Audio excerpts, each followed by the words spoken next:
Masu sauraro barkanmu da wannan yammaci ga cikakkun labaran duniyan.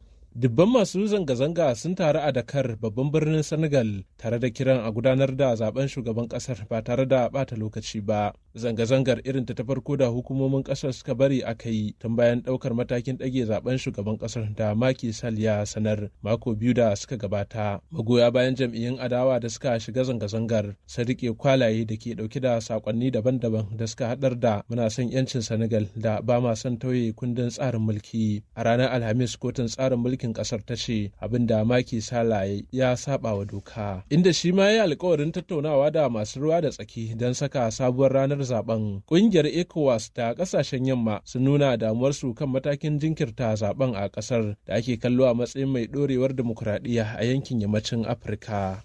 Hedikwatar tsaron Najeriya ta ce sojojin kasar sun yi nasarar kashe 'yan ta'adda 254 da kuma kama 264 a cikin mako guda a faɗin ƙasar. Daraktan watsa labarai na hedikwatar tsaron Manjo Janar Edward Buba ne ya tabbatar da hakan a wani taron manema labarai da ya gudana a ranar Juma'a. Ya bayyana cewa samaman da jami'an tsaron suka kai a faɗin ƙasar sun ceto mutum 73 waɗanda aka yi garkuwa da su. A yankin kudu maso kudancin Najeriya, sojojin kasar sun samu nasarar kwato gangar mai 20,443 daga hannun barayin mai wanda kudin man ya kai kimanin naira miliyan 2,600. Sojojin sun ce a cikin mako guda sun yi nasarar kwato makamai 583 daga hannun 'yan ta'adda da kuma tsabar kudi naira 748,430. Sauran abubuwan da aka kwato sun hada da motoci 18 da babura 40 da wayoyin hannu 74 da dimbin harsashe na bindiga.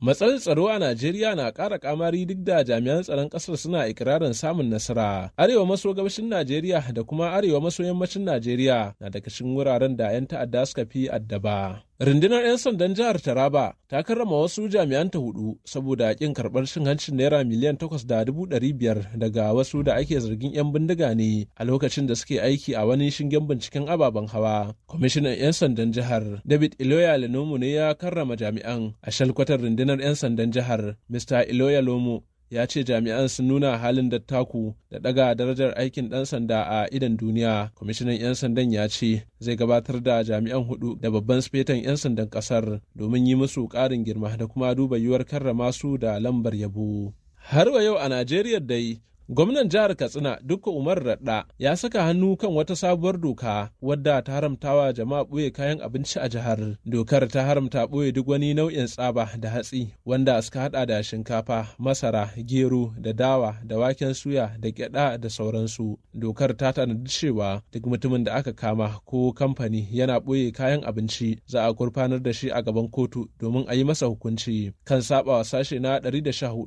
na kundin laifuka na Penal Code. Sannan dokar ta tanadi cewa shi kansa rumbun da aka kama aka kuma tabbatar da cewa ana ɓoye waɗannan kayan abinci za a fasa shi a fitar da abincin don sayarwa al'umma a farashin da ya dace. Haka kuma ya kafa wani kwamiti na musamman da za a ɗora wa alhakin bi lungu da saƙo na jihar domin zaƙulo mutanen da suke ɓoye kayan abinci.